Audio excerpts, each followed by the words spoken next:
Good morning. তো আজকে বেরিয়ে পড়েছি বাড়ি যাবার জন্য। মামা বাড়ি থেকে নেমে একটু মাসি বাড়িতে এসেছিলাম, একটু দরকার ছিল। তো আজ আমরা ট্রেনে যাব, ওই জন্যই বিশেষ করে নেমেছিলাম। তো আমাদের ট্রেনটা ছিল 2:30 নাগাদ।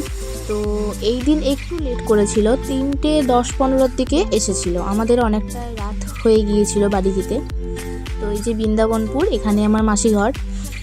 আর এই যে একটা ট্রেন চলে গেল, আর আমাদের ট্রেনটা একটু পর আসবে। আমাদের টিকিট কাটা হয়ে গেছে। 6 নভেম্বরের ব্লগ আমি আজ আপলোড করছি। সত্যি কতটা দেরি করে ব্লগগুলো আপলোড করছি। তো এই যে তোমাদের সাথে কথা বলতে বলতে আমাদের ট্রেনটাও চলে এসেছে, আর ট্রেনেও উঠে পড়েছি। আর এটা হচ্ছে বাঁকুড়ার যে ওভারব্রিজটা, ওটা। তারপর আমরা নেমে পড়েছি বাঁকুড়া স্টেশনে। এবার বাস ধরবো, খাতড়া যাওয়ার বাস ধরবো। তো বাসে উঠে পড়েছি। আর এটা যে কোথায় আমি ঠিক বলতে পারবো না, তবে একটা মেলা বসেছিল এটা।